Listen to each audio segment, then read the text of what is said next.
How much, you don't mind how much that little setup cost you? Well, the GoPro I got as a gift some years ago. Now you could put that on a headband or whatever. Like, Yeah. The GoPro is pretty cool, yeah. but that thing cost me. It was cheap. That was like $50, Oh, that's not bad. and that thing costs about 200. The GoPro's that expensive? Yeah, they are because they kind of got a lock on the market, you know. I'm just wondering. And how long can they record for? Like, what's the? Pretty long time. Yeah. I'll be honest with you. I want to just see if it catches you. I'm gonna turn it more like that. So keep it like that, right? So now you got one getting you got one getting me, Right. right? So now if we sit here and just have a conversation, It's recording the conversation. it's recording the conversation, like if we're talking about the CCP or Chinese Communist Party or Iran. I think the problem is, the Chinese, because the Chinese definitely have Iran on their side. Don't you agree? I think Iran is with them 100%. And Well, what happened is, we pushed all these rogue nations into a corner. So even though these countries may not necessarily see eye to eye with each other, they have a common enemy, which is the United States and the West. Because Iran's goal is to recreate, make Persia great. That's basically their end game or I whatever. really, and not that I disagree with you, I feel that their goal is different. I feel that their goal in life is to wipe out Israel. I really do believe that. I believe that their purpose right now is to, from the river to the sea, is just to wipe out Israel and the Jews. I really believe that they have that Nazi But mentality. yeah, I agree with you, but I also think that's like a side distraction. That's what rallies the masses and gets everybody fired up. But their ultimate goal is to be the premier player in the Middle East, because Saudi Arabia, because of their wealth, basically calls the shots. Egypt is a very poor country. Libya is a freaking mess. So by default, the Saudis, because they could throw money around, really want to run the show. But the Saudis, I forgot which is which. I mean, which one is Sunni and which one is, what's the other one? The two Islamic groups. You mean like Yemen and the Sunnis? No. But the Sunnis are good. The Sunnis are not. The Sunnis are not looking to annihilate the Jews.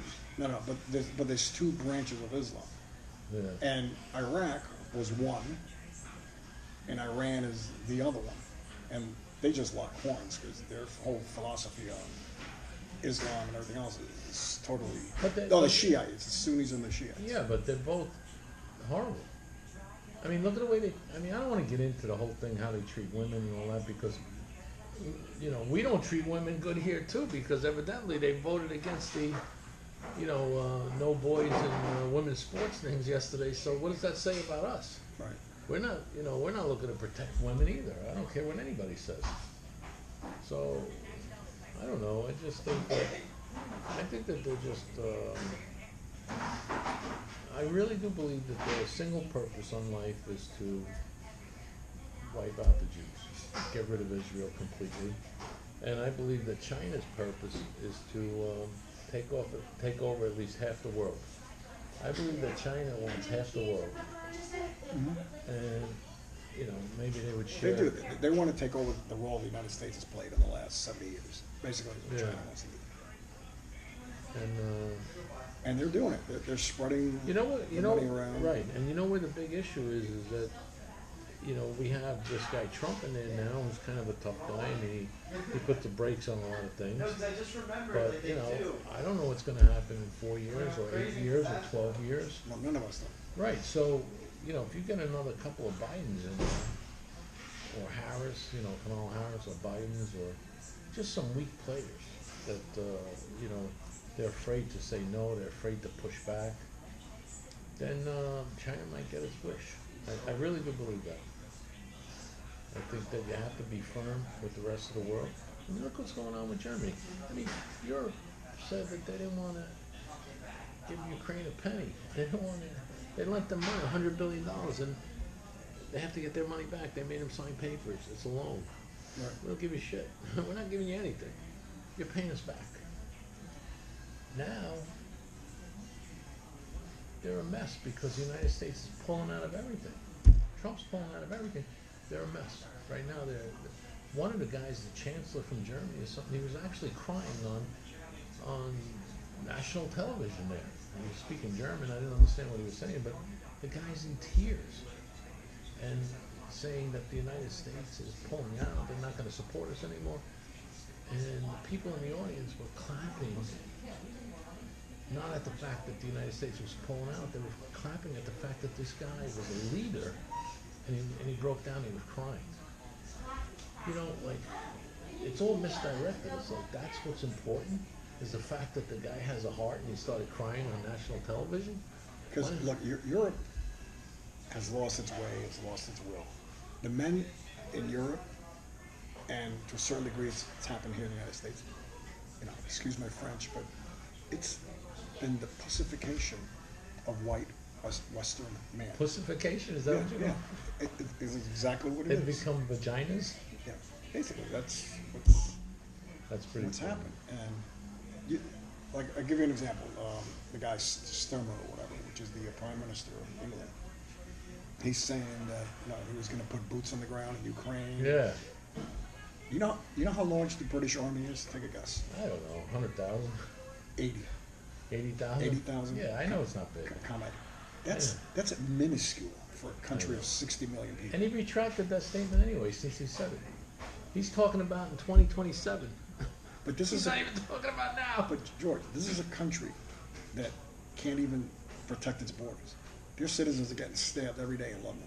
It's terrible what's happening. And the rape gangs and all that other stuff. Well, you know, they're saying that it's almost 15% illegal, well, you know, immigration. Mm-hmm. So in other words, their country is only 85% natural born. 15% of their country is immigrants. And 67%, I know because I read these statistics today. Oh, you did really? 67% of the Asian Muslim population in the UK right now is on public assistance. Most of the migrants that are coming in are all military-aged males. So you just keep bringing in males. What's going to happen? Eventually, at some point, these males are going to start breeding with your population. Yeah, everything becomes blended. A lot of these British girls that end up dating these guys or fall in love with them, or whatever you want to call it, they have children. Those kids are raised Muslim. So England's going to become a Muslim country. France is going to become a Muslim country. It looks like Italy's putting the kibosh on it for now. Spain is going down the same route. Amsterdam's like 50-50 at this point. Belgium's a lost cause. And Germany has a huge problem too. I think Germany has the worst problem because they're afraid to confront the issue. Right, because you know, it's amazing. You come from, you know, you talk about Germany, and here you have a state that killed, you know, that we know of 6 million Jews. Let's say, you know, they put them in ovens and all. They were like such tough guys, you know, really horrifying tough guys, you know, and they did such an about face. Same thing with Japan. It's amazing, yeah, right, with the kamikazes and all. Look at them. Think of Japan. Japan used to have the warrior code, the Bushido. Yeah. And they would fall on the sword. I mean, right, literally. Right. And in their constitution, they cannot like conduct offensive operations anywhere. Even like when they try to help us after 9/11, I think they sent like 100 Japanese doctors to Afghanistan to like help us, but they were not allowed to deploy Japanese troops on foreign soil. It's their whole military is a home defense, and that's it. Yeah.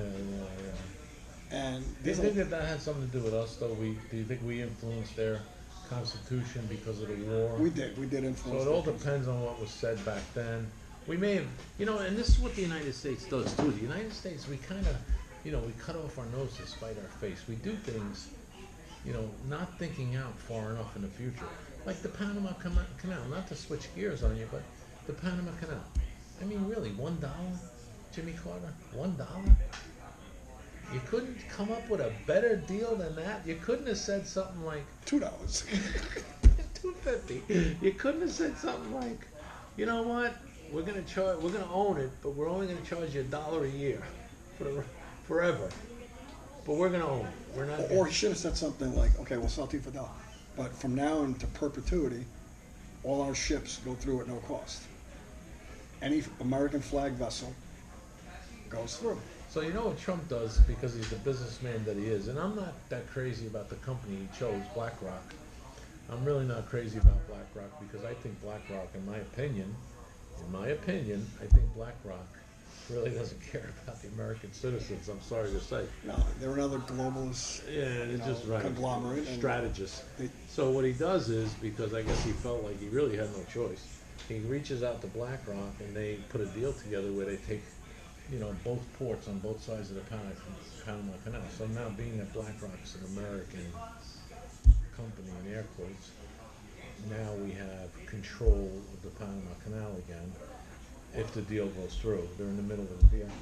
So that's why last night he said he's taking back the Panama Canal. But he's not literally taking it back. no, because Panama already came out and said, no, they're not taking back the canal. But he's taking back control by having these two major ports on both Right, sides. because it was being run by the Chinese. It was being run by the Chinese. Now it's going to be run by BlackRock, which, like I said, in my opinion, I'm not that crazy. But we're going to see what's happening, because I don't know if you know this or not, but a little bit further north, can't remember exactly where, off the top of my head, of the Panama Canal, they're building another canal. Which is basically a rail canal. Yeah, a dry canal. Yeah, it's a dry canal. And what they're doing is they're going to bring the ships, unload them on the Pacific side.